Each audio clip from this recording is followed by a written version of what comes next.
Модул автомобили. От тук може да добавяме автомобил, като първо имаме да избереме вид на автомобила.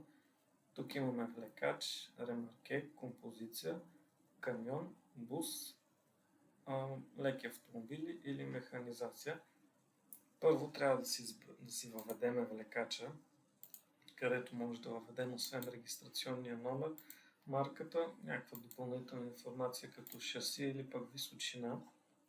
Към всеки влекач или ремарке имаме постоянни разходи, където може да се запишем амортизацията за година, някакви други постоянни разходи за година.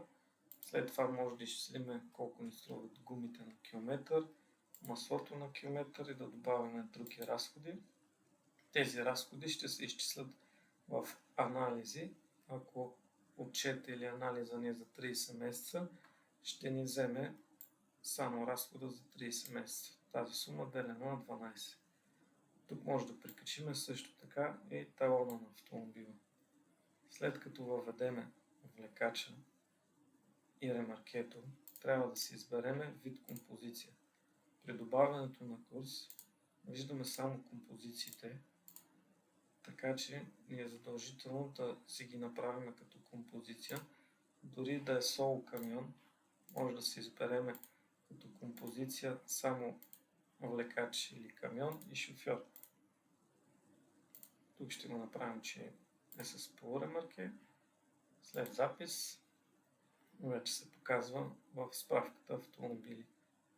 Може да редактираме само влекачите и ремаркета. Композицията нямаме право да ги редактираме.